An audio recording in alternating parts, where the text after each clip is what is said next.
Hello guys, आपका बहुत बहुत स्वागत है हमारे यूट्यूब चैनल पर। आज की वीडियो में हम बात करने वाले हैं टेक्निकल कम्युनिकेशन में unit number 2 one shot. So previous video में हमने यूनिट 1 के सारे टॉपिक्स कवर कर लिए थे। इस वीडियो में आपके सिलेबस के अंदर जो भी टॉपिक्स दे रखे हैं यूनिट 2 में वो सब हम लोग कवर करने वाले हैं। ठीक है, टॉपिक्स यहाँ पे लिखे हुए मैं बता देता हूँ कौन कौन से टॉपिक्स हम पढ़ने वाले हैं इस वीडियो के अंदर। CV and resume writing, interview skills, group discussion, effective profiling, building relationship, writing the statement of purpose, SOP for admission in higher studies, seminar and conference paper writing, writing and presenting technical lecture. देखो, इसमें जितने भी topics हैं ये mostly 7 marks के topics ही हैं, but कुछ टॉपिक्स ऐसे हैं जो आपके 7 मार्क्स के अंदर नहीं आएंगे। तो जैसे जैसे हम लोग टॉपिक्स पढ़ते जाएंगे मैं आपको बताता जाऊंगा कि कौन सा टॉपिक किस तरीके से एग्जाम में पूछा जाएगा और कितना मार्क्स कैरी करेगा। ठीक है, सो स्टार्ट करते हैं पहले टॉपिक्स के साथ, that is CV and resume writing. ठीक है, a CV curriculum vitae and resume a document use to apply for the jobs of और हायर स्टडीज। मतलब कि सीवी या जिसको कि करिकुलम विटाए बोला जाता है, सीवी का फुल फॉर्म होता है करिकुलम विटाए, या फिर रेज्यूमे, ये जो दो अलग अलग डॉक्यूमेंट्स हैं। ठीक है, पहली चीज तो ये क्लियर कर लेना कि ये दोनों चीजें सेम नहीं होती, दोनों अलग अलग डॉक्यूमेंट्स होते हैं। ठीक है, अब समझो, ये जो दोनों जो डॉक्यूमेंट्स हैं इनका यूज किया जाता है अप्लाई करने के लिए किसी भी जॉब में या फिर हायर स्टडीज के लिए जब आप जाते हो। ठीक है, major difference between CV and resume can be given as. अब सीवी और रिज्यूमे में जो मेजर डिफरेंसेस हैं वो कुछ इस तरीके से यहाँ पे दे रखे हैं। सबसे पहले CV length is more than 2 pages. CV की लेंथ हमेशा 2 पेजेस से ज्यादा होती है। ठीक है, resume mostly length is 1 page but can be extended up to 2 page. मतलब कि रेज्यूमे जो होता है वो मोस्टली 1 पेज का ही होता है लेंथ उसकी। अगर बहुत ज्यादा कंटेंट है आपके पास लिखने के लिए तो आप उसको 2 पेज तक एक्सटेंड कर सकते हो, बट 2 पेज से ज्यादा रेज्यूमे नहीं होना चाहिए, वो प्रोफेशनल नहीं होता है। ठीक है, used for academic job, researches, higher studies. ठीक है, एकेडमिक जॉब्स के लिए सीवी का यूज किया जाता है, रिसर्चेस में अप्लाई करने के लिए सीवी का यूज किया जाता है, या फिर हायर स्टडीज के लिए अप्लाई करने के लिए सीवी का यूज किया जाता है। रेज्यूमे का यूज मोस्टली कॉर्पोरेट जॉब्स में होता है और इंटर्नशिप्स वगैरह में अप्लाई करने के लिए रेज्यूमे का यूज किया जाता है। ठीक है, includes detailed educational history, research, project and publication. CV के अंदर और रिज्यूमे के अंदर जो ये अंदर वाला कंटेंट है ये अप्रोक्सीमेटली सेम होता है, बट डिफरेंस क्या होता है कि सीवी के अंदर हर एक चीज प्रॉपर डिटेल में लिखी होती है, जबकि रिज्यूमे के अंदर समरी होती है हर एक चीज की। ठीक है, जैसे कि एजुकेशनल हिस्ट्री आपकी क्या रही है वो आपका प्रॉपर डिटेल में सीवी के अंदर मेंशन होना चाहिए, आपके जो भी रिसर्चेस हैं वो मेंशन होने चाहिए, आपने जो भी प्रोजेक्ट्स किए हैं वो डिटेल में मेंशन होने चाहिए, जो भी पब्लिकेशंस हैं, आपने अगर कोई बुक वगैरह लिखी है तो वो भी आपकी डिटेल में मेंशन होना चाहिए सीवी के अंदर। जबकि रेज्यूमे में ये सारी चीज़ें, स्किल्स, आपका वर्क एक्सपीरियंस और आपके जो भी अचीवमेंट्स हैं इनकी छोटी छोटी समरी होती है। ठीक है, same for all applications. CV जो है वो हमेशा सेम रहती है, आप कहीं पे भी अप्लाई करोगे तो आप उन डिटेल्स को चेंज नहीं करते हो। अप्लाई करने के टाइम आप सेम सीवी को हर जगह एप्लीकेबल कर सकते हो, बट रेज्यूमे को हर एक जॉब के लिए आपको कस्टमाइज करना पड़ता है, यानी कि जो जॉब प्रोफाइल है उसके अकॉर्डिंग आपको अपने रेज्यूमे को मॉडिफाई करना पड़ेगा या एडिट करना पड़ेगा। ठीक है, सो ये मेजर डिफरेंसेस हैं सीवी और रेज्यूमे के। आई होप आपको समझ में आ गया होगा कि करिकुलम विटाए और रेज्यूमे में क्या डिफरेंसेस होते हैं। ठीक है, नेक्स्ट हम बात करेंगे sections of a resume. Resume के अंदर कौन कौन से सेक्शन होते हैं, क्योंकि देखो सीवी तो एग्जाम में आपको नहीं देगा कि आप डिजाइन करो, बट रेज्यूमे डिजाइन करने के लिए आपसे एग्जाम में बोल सकता है कि design a resume for this job role. तो आपको क्या करना है, कुछ सेक्शंस मैं यहाँ पे बता रहा हूँ। अब क्वेश्चन कैसा भी हो सकता है इसलिए मैं यहाँ पे रेज्यूमे बना के आपको नहीं दिखा रहा हूँ, आप एक बार देख लेना कि रेज्यूमे किस तरीके से बनता है। हालांकि आप सीनियर हो गए हो तो आपको ये चीज़ें क्लियर होंगी कि रेज्यूमे किस तरीके से बनाते हैं, बट अगर आपने अभी तक रेज्यूमे अपना नहीं बनाया है तो आप एक रेज्यूमे ज़रूर बना लो। इंटर्नशिप्स के लिए अप्लाई करने के लिए भी काफ़ी ज़्यादा उसका यूज़ होता है, तो आप उसका यूज़ कर सकते हो। ठीक है, और प्रॉपर रेज्यूमे टेम्पलेट्स आप देख लो, आप कैनवा यूज़ कर सकते हो। ठीक है, आप वर्ड यूज़ कर सकते हो, और आप गूगल करोगे तो आपको अलग अलग रेज्यूमे की टेम्पलेट्स भी दिख जाएंगी। आपको जो अच्छी लगे आप उसके अकॉर्डिंग अपना रेज्यूमे डिज़ाइन कर सकते हो। अब कौन कौन से सेक्शन होने चाहिए एक रेज्यूमे के अंदर हम देखेंगे। सबसे पहले पर्सनल इन्फॉर्मेशन। सबसे पहला जो सेक्शन होता है वो होता है पर्सनल इन्फॉर्मेशन का, जिसमें आपका नेम होगा, फोन नंबर होगा, ईमेल आईडी होगी, और अगर आपकी लिंक्डइन प्रोफाइल है तो आप वो ऐड कर सकते हो, आपकी गिटहब प्रोफाइल है तो आप वो ऐड कर सकते हो। ठीक है, जो भी आपकी पर्सनल इन्फॉर्मेशन है वो सबसे पहले सेक्शन में आएगी। Next section career objective, a short statement about your professional goal. आपकी छोटी सी समरी कि आपका प्रोफेशनल गोल क्या है, आप करना क्या चाहते हो लाइफ में आगे। ठीक है, next is education, school, college, degree, percentage, CGPA, आपका जो भी स्कूलिंग रही है, जो भी आपका कॉलेज रहा है, अप टिल दिस सेमेस्टर आपका कितना परसेंटेज या सीजीपीए रहा है या एसजीपीए रहा है, वो सारी चीज़ें आपको मेंशन करनी होती हैं, ठीक है। एजुकेशन के बाद आता है स्किल सेक्शन, ठीक है। स्किल सेक्शन में आपकी जो भी टेक्निकल स्किल्स हैं, जो भी आपकी सॉफ्ट स्किल्स हैं, वो सारी आप मेंशन करोगे। फिर आता है आपका वर्क एक्सपीरियंसेस, यानी कि इंटर्नशिप, प्रोजेक्ट, जॉब एक्सपीरियंस। अब वर्क एक्सपीरियंस में कुछ लोग क्या करते हैं, इंटर्नशिप के लिए अलग सेक्शन बनाते हैं, प्रोजेक्ट्स के लिए अलग सेक्शन बनाते हैं, जॉब एक्सपीरियंस के लिए अलग सेक्शन बनाते हैं। तो देखो वो भी गलत नहीं है, आप वो भी कर सकते हो, आप इन तीनों का अलग अलग सेक्शन बना सकते हो अगर आपके पास बहुत ज़्यादा कंटेंट है लिखने के लिए। अगर आपके पास बहुत सारा कंटेंट नहीं है तो आप वर्क एक्सपीरियंस नाम का एक सेक्शन बनाओगे, उसके अंदर आप अपनी इंटर्नशिप मेंशन करोगे, जो भी आपने प्रोजेक्ट्स कर रखे हैं, चाहे वो इंडिविजुअल हो चाहे वो विद इन अ टीम आपने किया हो, आप उसको मेंशन करोगे। आपका अगर कोई जॉब एक्सपीरियंस रहा है तो आप वो मेंशन करोगे, जो कि मोस्टली नहीं होगा, फ्रेशर हो तो डेफिनेटली जॉब एक्सपीरियंस वाला कॉलम आपके में नहीं होगा, बट इंटर्नशिप और प्रोजेक्ट्स जरूर मेंशन करना स्किल्स के बाद, ठीक है। और आप बता भी सकते हो कि आपने कौन सी स्किल यूटिलाइज करके कौन सा प्रोजेक्ट डेवलप किया था और किस लिए डेवलप किया था, ठीक है। Next is certification. अब प्रोजेक्ट्स मेंशन हो गए, इंटर्नशिप मेंशन होगी, इसके बाद आप मेंशन करोगे आपके सर्टिफिकेशन, जो भी आपने एडिशनल कोर्सेज किए हैं, कॉलेज की पढ़ाई के अलावा आपने जो भी एडिशनल चीज़ें की हैं, वो सारी चीज़ें आप यहाँ पे मेंशन कर सकते हो। एंड इसके बाद आता है आपका अचीवमेंट। अचीवमेंट के अंदर जो भी आपको अवार्ड्स मिले हैं, ठीक है, आप ट्राई करना कि मोस्टली आप टेक्निकल फील्ड से रिलेटेड अवार्ड्स ही रखो, नॉन टेक्निकल या कल्चरल अवार्ड्स को नेग्लेक्ट करो। भले आपने जीता हो, but it is more important कि आपकी रेज्यूमे जो हो वो ज़्यादा टेक्निकल हो, अगर आप टेक्निकल रोल के लिए अप्लाई कर रहे हो तो, ठीक है। Next is competition. अपने जो भी कॉम्पिटिशन्स जीते हैं, आपको जितनी भी रिकॉग्निशंस मिली हैं, ठीक है, आपको कोई पोजीशन या डेजिग्नेशन ऑफर हुई है कॉलेजेस में, तो आप वो भी मेंशन कर सकते हो। Next is hobbies and interest. अब आपको हॉबी और इंटरेस्ट मेंशन करना है, ठीक है। Personal interest only if relevant. Personal interest आपको तभी डालना है जब वो आपकी जॉब से रिलेवेंट हो। अगर आपकी जॉब से रिलेवेंट नहीं है तो आप उसको मेंशन नहीं करोगे, ठीक है। Next is references. अगर आप किसी रेफरल के थ्रू जा रहे हो जॉब के इंटरव्यू में, या फिर आपको किसी ने रिफ़र किया है या कोई आपको रिफ़र कर सकता है उस पर्टिकुलर कंपनी में, तो आप रेफरेंस में उनका नाम, उनकी जो भी स्किल्स हैं, वो सारी चीज़ें, अपनी स्किल्स मतलब आप मेंशन कर सकते हो। और जो भी पर्सन आपको रिफ़र करना चाहता है आप उसका नाम, नंबर दे सकते हो, आप उसकी डेजिग्नेशन बता सकते हो, ठीक है। ये ऑप्शनल होता है, आप चाहो तो रेफरेंस ऐड करो, चाहो तो मत ऐड करो, इससे कोई भी फ़र्क नहीं पड़ने वाला, ठीक है।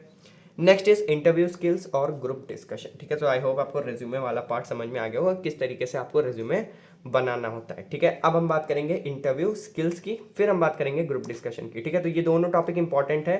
ग्रुप डिस्कशन मोस्टली एग्जाम में पूछा जाता है 7 नंबर के अंदर, ठीक है, तो इसको हम अच्छे से पढ़ेंगे। इंटरव्यू स्किल्स भी आपको पूछी जाएंगी एग्जाम्स के अंदर, तो वो भी हम अच्छे से पढ़ने वाले हैं। इंटरव्यू स्किल्स क्या होती हैं? An interview is a formal discussion between a candidate and an employer to assess suitability for a job. मतलब कि कोई इंटरव्यूअर जब किसी एम्प्लॉय या फिर आप कह सकते हो इंटरव्यूई को बिठाता है कि आप इंटरव्यू दो, जैसे कि आप भी अगर फॉर एग्जांपल इंटरव्यू देने जाओगे, तो जो आपके अंदर स्किल्स होनी चाहिए उस पर्टिकुलर इंटरव्यू को क्लियर करने के लिए, उन स्किल्स को डेवलप करना, और उन स्किल्स के अकॉर्डिंग एम्प्लॉयर आपको जज करेगा कि आप क्या इस जॉब प्रोफाइल के लायक हो या फिर नहीं हो, ठीक है। तो वही होती है हमारी इंटरव्यू स्किल्स। जो इंटरव्यू होता है वो एक फॉर्मल डिस्कशन होता है आपके और आपके एम्प्लॉयर के बीच में, जिससे ये पता चलेगा कि क्या आपको वो जॉब पे रखे या फिर आपको ना रखे, ठीक है। टाइप्स ऑफ इंटरव्यूज की बात करें तो कई सारे टाइप्स होते हैं इंटरव्यू के, तो यहाँ पे 5 टाइप्स लिखे हुए हैं, इसके अलावा भी बहुत सारे टाइप्स होते हैं, ठीक है। सबसे पहले एचआर इंटरव्यू। एचआर इंटरव्यू क्या होता है? General discussion about strength, weakness, goals, hobbies etcetera, ठीक है। एचआर इंटरव्यू में जनरल डिस्कशन होता है कि आपकी स्ट्रेंथ्स क्या हैं, आपकी वीकनेसेस क्या हैं, आपके गोल्स क्या हैं, आपकी हॉबीज क्या हैं, ये सारी चीज़ें, ठीक है। आपकी कम्युनिकेशन को जज किया जाता है बेसिकली एचआर इंटरव्यू में, और आपकी थिंकिंग एबिलिटी को जज किया जाता है, ठीक है। Next is technical interview. Technical interview में क्या होता है? Questions about technical skills as per the job profile. अब आप जिस जॉब प्रोफाइल के लिए अप्लाई कर रहे हो कंपनी में, उस जॉब प्रोफाइल के अकॉर्डिंग आपको टेक्निकल स्किल्स कितने लेवल पे आती हैं उसको जज करने के लिए टेक्निकल इंटरव्यू कंडक्ट कराया जाता है, ठीक है। इसमें ऐसे क्वेश्चंस होते हैं जो आपकी उन्हीं टेक्नोलॉजी से रिलेटेड होंगे जो आपकी जॉब प्रोफाइल में रिक्वायर्ड हैं। फॉर एग्जांपल अगर आप पाइथन डेवलपर के लिए कहीं पे अप्लाई कर रहे हो तो पाइथन से रिलेटेड टेक्निकल क्वेश्चंस आपसे पूछे जाएंगे टेक्निकल इंटरव्यू के टाइम, ठीक है। Next is group interview, multiple candidates are interview together. Group interview एक टाइप ऑफ इंटरव्यू होता है जिसमें बहुत सारे कैंडिडेट्स को एक साथ बिठा के उनका इंटरव्यू कराया जाता है, ठीक है। मोस्टली जीडी इन सब जगहों पे ज़्यादा यूज़ होता है जहाँ पे ग्रुप इंटरव्यूज़ हो रहे होते हैं। अगर आप आगे चल के कैंपस पूल्स वगैरह में पार्टिसिपेट करोगे तो आप ये चीज़ फेस करोगे कि एक एम्प्लॉयर होता है और वो 2-3 कैंडिडेट्स को एक साथ बिठा के उनका इंटरव्यू लेता है, फिर उसमें से बेस्ट कैंडिडेट को चूज करता है, ठीक है। तो इस तरीके से ग्रुप इंटरव्यू काम करता है। Next is behavioural interview, focus on past experiences and how you handled the situation. आपका बिहेवियर कैसा रहा है पास्ट में, आपके कॉलेज डेज में आपने किस तरीके की सिचुएशंस को फेस किया है, किस तरीके से उन सिचुएशंस को हैंडल किया है, या फिर बिफोर कॉलेज भी अगर आपके पास कुछ ऐसा एक्सपीरियंस है तो उन सारी चीज़ों को जज करना, उन सारी चीज़ों पे फोकस करना ही बिहेवियरल इंटरव्यूअर का काम होता है, ठीक है। Next is case study interview, solving real world problem related to the job. अब आप जिस जॉब प्रोफाइल के लिए अप्लाई कर रहे हो उससे रिलेटेड जो भी रियल वर्ल्ड प्रॉब्लम है, रियल वर्ल्ड सिनारियोज हैं, उनसे रिलेटेड क्वेश्चन इंटरव्यूअर आपसे पूछता है और फिर आपको अकॉर्डिंगली रिस्पॉन्स देना होता है। तो ये हमारा केस स्टडी इंटरव्यू होता है, ठीक है। Next is group discussion, it is an structured and interactive communication exercise where a group of 6 to 12 participant discuss a given topic within a specified time 15 to 30 minutes, ठीक है। देखो ये एक structured और इंटरएक्टिव कम्युनिकेशन एक्सरसाइज होती है, ठीक है। ग्रुप डिस्कशन क्या है, एक स्ट्रक्चर्ड और इंटरएक्टिव कम्युनिकेशन एक्सरसाइज है जिसके अंदर हर चीज एक स्ट्रक्चर के अकॉर्डिंग काम करती है और एक दूसरे से लोग इंटरैक्ट करते हैं, अपने व्यूज को शेयर करते हैं। यहाँ पे जो ग्रुप होता है वो 6 से 12 लोगों का होता है, यानी कि 6 to 12 पार्टिसिपेंट्स होते हैं हमारे ग्रुप डिस्कशन में, जो कि डिस्कस करते हैं किसी स्पेसिफिक टॉपिक पे जो उनको दिया जाता है with in a specified time, जो कि 15 से 30 मिनट होता है। यानी कि ग्रुप डिस्कशन का जो एवरेज टाइम ड्यूरेशन होता है वो 15 to 30 मिनट्स होता है, ठीक है। It is performed to evaluate one's communication, ये कराया जाता है ताकि पता चल सके कि जो भी कैंडिडेट्स हैं उनमें किन की कम्युनिकेशन अच्छी है, किन के अंदर लीडरशिप क्वालिटीज अच्छी हैं, कौन क्रिटिकल थिंकिंग रखता है, यानी कि कौन आउट ऑफ द बॉक्स सोचने की कैपेबिलिटी रखता है, एंड माइंडसेट की क्या माइंडसेट है किस स्टूडेंट का, ठीक है। सो ये कुछ रीजंस हैं जिनकी वजह से ग्रुप डिस्कशन कंडक्ट कराया जाता है। अब अगर मैं आपको क्राइटेरिया बताऊं तो जब भी ग्रुप डिस्कशन होता है तो जो इनिशिएट करता है ग्रुप डिस्कशन, यानी कि the person who starts first, उसको एडिशनल पॉइंट्स मिलते हैं, ठीक है। द पर्सन हु कंक्लूड्स, उसको एडिशनल पॉइंट्स मिलते हैं। इंटरप्शन अलाउड नहीं होता है, यानी कि आप किसी और की बात काट नहीं सकते हो। अगर कोई कुछ बोल रहा है पॉइंट तो आप पहले सुनोगे, ठीक है। जब एक पर्सन अपना पॉइंट खत्म कर दे उसके बाद आपको अगर टैकल करना है तो आप मेंशन करके टैकल कर सकते हो कि ये पॉइंट इन्होंने बोला है, मुझे इस पॉइंट से ये प्रॉब्लम है, और फिर आप अपने पॉइंट को प्रूव करोगे वहां पे, ठीक है। तो इस तरीके से ग्रुप डिस्कशन काम करता है। यहाँ पे डिबेट वाला कॉन्सेप्ट नहीं होने वाला, ठीक है। बहुत छोटा सा डिफरेंस है डिबेट और ग्रुप डिस्कशन में। डिबेट में आप एक दूसरे के पॉइंट को इंटरप्ट कर सकते हो, बीच में ही काट सकते हो, बीच में ही रोक सकते हो, बट ग्रुप डिस्कशन में आपको सिर्फ डिस्कस करना है। यहाँ पे किसी भी तरह का एग्रेसिव नेचर आपको नेगेटिव मार्किंग की तरफ ले जा सकता है, ठीक है। सो ग्रुप डिस्कशन में यहाँ पे तो बहुत सारा कंटेंट नहीं लिखा है, बट आई होप आप लोग को, अगर आपने सही से सुना है तो आपको इतना समझ में आ गया होगा कि कैसे 6-7 पॉइंट आपको बना के एग्जाम में लिखना है, ठीक है। सो 7 नंबर के ऊपर ये क्वेश्चन नहीं आएगा, ये मोस्टली 2 मार्क्स में ही पूछेंगे, बट आ गया 7 नंबर में तो आप लोग लिख लोगे, ठीक है। ओके, सो नेक्स्ट टॉपिक है हमारा इफेक्टिव प्रोफाइलिंग और बिल्डिंग रिलेशनशिप्स। तो सबसे पहले हम देखेंगे इफेक्टिव प्रोफाइलिंग, फिर हम देखेंगे बिल्डिंग रिलेशनशिप यानी नेटवर्किंग क्या होता है basically. So effective profiling, profiling means creating a strong personal image through professional document, social media and networking. मतलब क्या होता है, प्रोफाइलिंग का मतलब होता है कि अपनी एक पर्सनल इमेज को क्रिएट करना, अपनी पर्सनल इमेज को और ज़्यादा स्ट्रॉन्ग बनाना प्रोफेशनल डॉक्यूमेंट्स की हेल्प से, सोशल मीडिया की हेल्प से और नेटवर्किंग की हेल्प से, यानी कि रिलेशनशिप बिल्ड करके। कैसे होती है ये इफेक्टिव प्रोफाइलिंग, ठीक है, कैसे बिल्ड की जाती है इफेक्टिव प्रोफाइल। तो सबसे पहले हम 3 यहाँ पे मेजर एग्जांपल्स लेने वाले हैं। सबसे पहले LinkedIn, then portfolio website, then personal email and resume, ठीक है। तो ये 3 जो हैं आज की डेट में बहुत इंपॉर्टेंट हैं एक इफेक्टिव प्रोफाइल बिल्डिंग के लिए, ठीक है। तो सबसे पहले लिंक्डइन की बात की जाए, कंप्लीट प्रोफाइल डिटेल, हमेशा आपकी प्रोफाइल डिटेल्स कंप्लीट होनी चाहिए। मैंने बहुत सारे लोगों को देखा है जिनका लिंक्डइन पे अकाउंट है बट उनकी प्रॉपर डिटेल्स नहीं है लिंक्डइन पे, जिस वजह से अगर कोई रिक्रूटर देखेगा तो वो समझ ही नहीं पाएगा कि क्या स्किल सेट है, कैसे किस प्रोजेक्ट पे इन्होंने काम किया है या किस फील्ड के लिए हम इनको हायर कर सकते हैं। तो वो चीज़ें बहुत इंपॉर्टेंट होती हैं आपकी लिंक्डइन प्रोफाइल पे। आपको ये सारी चीज़ें अपडेट करनी पड़ेंगी कि क्या स्किल्स हैं, क्या एक्सपीरियंस है, क्या अचीवमेंट है, आप डे टू डे लाइफ में क्या अचीव कर रहे हो, ठीक है। तो ये सारी चीज़ें लिंक्डइन पे आपके होनी चाहिए। Next, connect with professional in your field. अब आपको जिस फील्ड में आगे जाना है, आप लिंक्डइन पे सर्च करो कि उस फील्ड में कौन ऑलरेडी काम कर रहा है, कौन उस तरीके के प्रोजेक्ट्स पे काम कर रहा है। आप उनसे कनेक्ट कर सकते हो, उनसे कम्युनिकेट कर सकते हो और अपने आप को इंप्रूव कर सकते हो, ठीक है। Next is post about your project certification and insights. जैसा कि मैंने बताया, आप डेली बेसिस पे क्या नई चीज़ें अचीव कर रहे हो, हाँ, आपके सिलेबस में या फिर आप अपनी पर्सनल लाइफ में कुछ नई स्किल्स पे काम कर रहे हो, आप सर्टिफिकेशंस कर रहे हो, तो वो सारी चीज़ें आपको पोस्ट करनी होती हैं रेगुलरली, ताकि आपकी प्रोफाइल प्रॉपरली बिल्ड हो सके। तो इस तरीके से आप एक इफेक्टिव लिंक्डइन प्रोफाइल क्रिएट कर सकते हो। नेक्स्ट हम बात करेंगे पोर्टफोलियो वेबसाइट की। Show your projects, apps and contribution in open source project. अगर आपने पोर्टफोलियो वेबसाइट अभी तक नहीं बनाई है तो बना लीजिए, ये बहुत इंपॉर्टेंट होता है। आपके रिज्यूमे के अंदर आप अपनी पोर्टफोलियो वेबसाइट के लिंक्स वगैरह भी ऐड कर सकते हो, ठीक है। पोर्टफोलियो वेबसाइट में आपको आपके सारे प्रोजेक्ट्स बताने होते हैं, जो भी आपने एप्लीकेशंस वगैरह डेवलप की हैं, आपका जो भी कंट्रीब्यूशन रहा है ओपन सोर्स में, ठीक है, वो सारी चीज़ें आप मेंशन करोगे अपनी पोर्टफोलियो वेबसाइट के अंदर। Upload and explain your sample works. आप अपने सैम्पल वर्क्स भी अपलोड कर सकते हो, क्योंकि पोर्टफोलियो वेबसाइट आपको डायनेमिक वेबसाइट अगर आपने बनाई है तो वो आपको ऑफर करेगी कि आप जो चाहो उस पर अपलोड कर सकते हो, ठीक है। अपने अकॉर्डिंग आप उसको मॉडिफाई कर सकते हो, तो डेफिनेटली आप अपने वर्क्स को भी वहाँ पे होस्ट करा सकते हो, पोस्ट कर सकते हो, ठीक है, उनकी वर्किंग को दिखा सकते हो। तो इस वजह से पोर्टफोलियो वेबसाइट काफ़ी इंपॉर्टेंट है। Next is professional email and resume, ठीक है। प्रोफेशनल ईमेल और रेज्यूमे से आप कैसे प्रोफाइल बिल्ड करोगे? Use a proper and professional email ID. Always try to use a professional email ID. मतलब कि फॉर एग्जांपल, मैंने बहुत सारे लोगों को देखा है कि वो किसी भी रैंडम नाम पे अपनी ईमेल आईडी बना देते हैं, ठीक है, जैसे कि abcd@gmail.com, ठीक है। तो this is not a professional email ID, ठीक है। फॉर एन एग्जांपल मैं बताया हूँ कि abcd@gmail.com, abc123@gmail.com, ये सारी आपकी प्रोफेशनल ईमेल आईडीज नहीं होती हैं। So always try to make professional email ID. For example, अगर मेरा नाम ध्रुव है तो मैं ध्रुव से रिलेटेड ही कोई ईमेल बना सकता हूँ, लाइक dhruv.work@gmail.com, dhruvwork@office@gmail.com, ठीक है। तो इस तरीके से जो प्रोफेशनल लगे देखने में थोड़ा सा, ठीक है, तो आप वैसी ईमेल आईडीज ऑलवेज बनाने की ट्राई करो। आप कैजुअल यूजर नेम को अवॉइड करना स्टार्ट करो, ठीक है।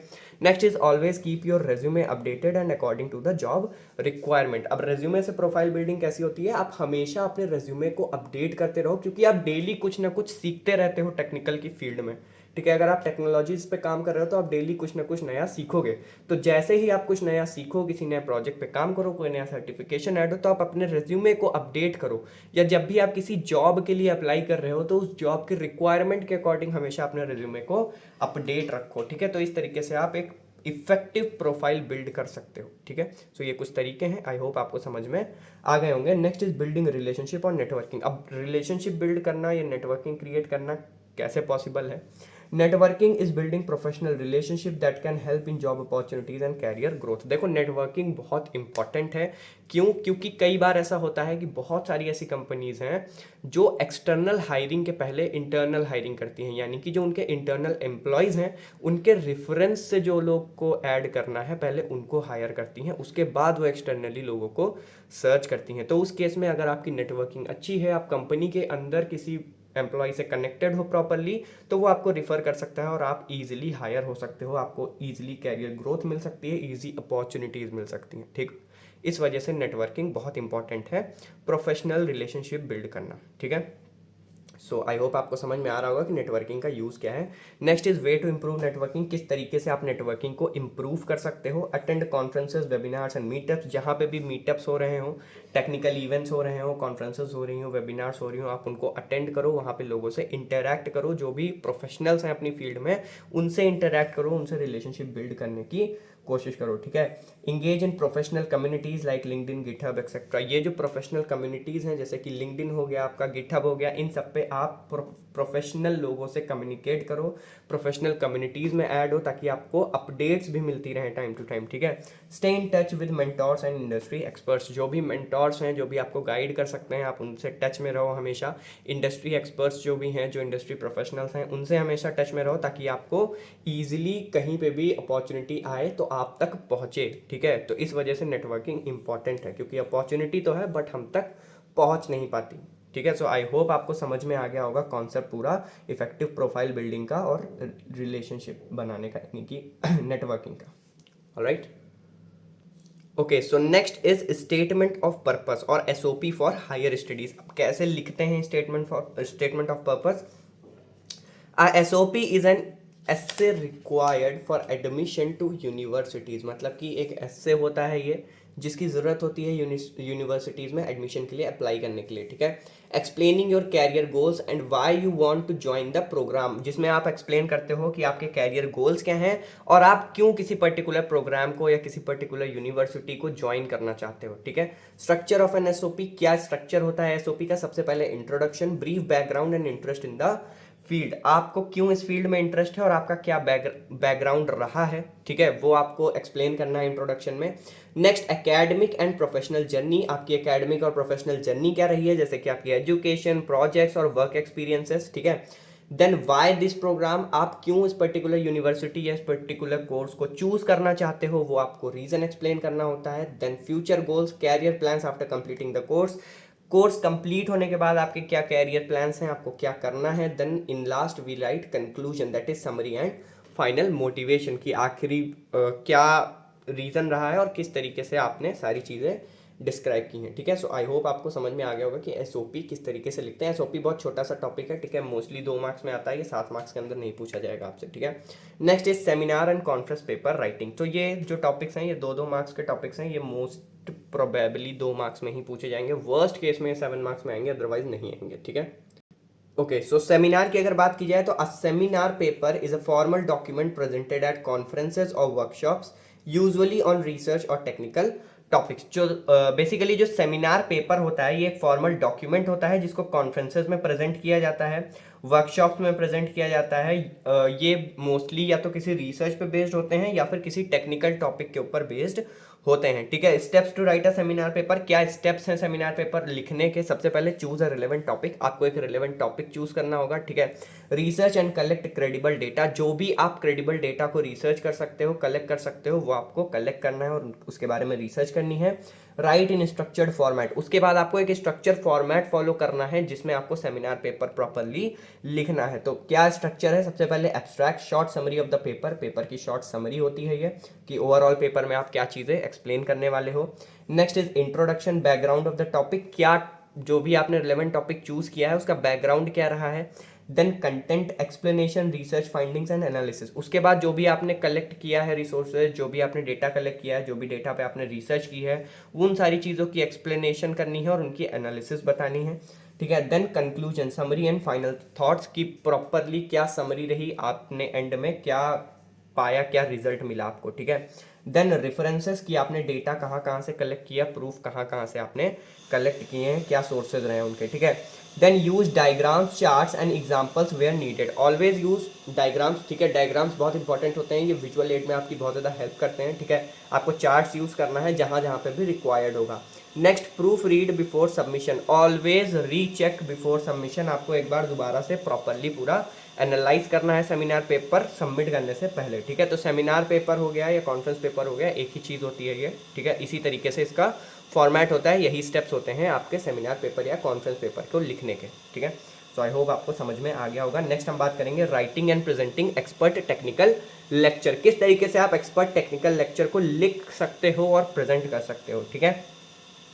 An expert technical lecture is a formal presentation on a technical topic often given in academic और प्रोफेशनल सेटिंग्स, मतलब कि जो भी एक एक्सपर्ट टेक्निकल लेक्चर होता है वो एक फॉर्मल प्रेजेंटेशन होती है किसी भी टेक्निकल टॉपिक की, जिसको मोस्टली एकेडमिक या फिर प्रोफेशनल इन्वायरमेंट में दिया जाता है। यानी कि चाहे आप सेमिनार कॉन्फ्रेंसेस में हो, चाहे आप कॉलेज के अंदर लेक्चर आपको डिलीवर करना हो, एकेडमिक से रिलेटेड हो, तो किसी भी टेक्निकल टॉपिक को प्रेजेंट करना, ठीक है, टेक्निकल लेक्चर के फॉर्म में या फॉर्मल प्रेजेंटेशन के फॉर्म में, यही हमारा क्या होता है, टेक्निकल एक्सपर्ट टेक्निकल लेक्चर, ठीक है।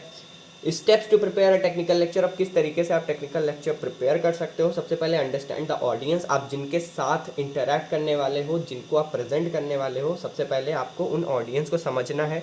Adjust complexity based on their knowledge level. आपको अपनी जो भी कंटेंट है उसकी कॉम्प्लेक्सिटी को उनके नॉलेज लेवल के अकॉर्डिंग ही एडजस्ट करना पड़ेगा। फॉर एन एग्जाम्पल, अगर मैं बहुत ज़्यादा कॉम्प्लेक्स कीवर्ड्स का यूज़ करूँ अपने इस एक्सप्लेनेशन के अंदर, तो आपको चीज़ें समझ में नहीं आएंगी या समझने में बहुत ज़्यादा प्रॉब्लम होंगी। इस वजह से मैं हमेशा इजी लैंग्वेज का यूज़ करता हूँ ताकि आपको ईजिली सारी चीज़ें समझ में आ जाएं। तो ये होता है अंडरस्टैंडिंग द ऑडियंस, ठीक है। Next is structure the content. Use introduction, content, conclusion, ठीक है। हमेशा अपने कंटेंट को एक स्ट्रक्चर में रखो, ठीक है। जैसे कि मैं हमेशा स्ट्रक्चर फॉलो करता हूँ, आपको भी दिखाता हूँ मैं। ओ बैक हो जाओ भाई, ठीक है। तो देखो ये स्ट्रक्चर है। सबसे पहले मैं सब्जेक्ट नेम, देन मैंने कौन सी यूनिट इस वीडियो में कवर करनी है, देन वन शॉट है, नहीं होता तो ये नहीं लिखता, बट ये वन शॉट है तो यहाँ पे वन शॉट लिखा हुआ है। अगर ये पार्ट 1 होता तो मैं यहाँ पे ब्रैकेट में पार्ट 1 लिखता, पार्ट 2 लिखता, ठीक है। फिर कौन कौन से टॉपिक्स हम पढ़ने वाले हैं मैं वो डिफाइन करता हूँ, उसके बाद मैं पहले टॉपिक के साथ स्टार्ट करता हूँ। तो ये एक स्ट्रक्चर है मेरा पढ़ाने का। तो सेम उसी तरीके से जब भी आप टेक्निकल लेक्चर दे रहे हो तो आपको इंट्रोडक्शन देना है, प्रॉपर कंटेंट देना है, देन इन दी एंड आपको कंक्लूजन देना है, ठीक है। Next is use visual aids. Always try to use visual aids, मतलब कि आपको स्लाइड्स के अंदर ग्राफ्स रखने हैं, डायग्राम्स रखने हैं, ताकि आप चीज़ों को अच्छे से एक्सप्लेन कर पाओ और ज़्यादा मतलब एक वो होता है ना कि जब भी आप इमेजेस देखते हो तो आपको चीज़ें ज़्यादा इजीली समझ में आती हैं, ठीक है। तो आपको इमेजेस और ग्राफ्स को यूज़ करना है ताकि ऑडियंस को इजीली चीज़ें समझ में आ जाएं, ठीक है। Next is practice speaking. Always practice, क्योंकि practice makes a man perfect, actually women perfect as well. So practice क्यों करनी है आपको? ताकि आप क्लैरिटी से बोल पाओ, ठीक है, कॉन्फिडेंस आपके अंदर डेवलप हो पाए और प्रॉपर स्पीड में आप चीज़ों को एक्सप्रेस कर सको, ठीक है। Next is engage the audience. Always try to engage the audience, always try to relate, use relatable examples, ठीक है। आपने भी ये चीज़ नोटिस की होगी कि जो भी टीचर, अगर आप कॉलेज में पढ़ रहे हो तो जो भी टीचर आपको रिलेटेबल एग्जाम्पल्स देता है वो टीचर का पढ़ाया हुआ आपको ज़्यादा बेटर तरीके से समझ में आता है, ठीक है। तो इस वजह से ऑडियंस को इंगेज करना बहुत इंपॉर्टेंट होता है। Ask questions to interact with the audience. Always try to interact with the audience, always try to chip in, ठीक है। तो जब आप ये चीज़ें करोगे तो आप इजीली किसी भी टेक्निकल लेक्चर को बहुत ही एक्सपर्ट तरीके से डिलीवर कर पाओगे। सो आई होप आपको सारी चीज़ें समझ में आ गई होंगी इस पर्टिकुलर वीडियो के अंदर, ठीक है। सो इस यूनिट के अंदर इतना ही था। नेक्स्ट यूनिट बहुत जल्दी मैं अपलोड कर दूंगा। So thank you so much for watching this video. Playlist का लिंक आपको डिस्क्रिप्शन बॉक्स में मिल जाएगा। All the very best for the exams.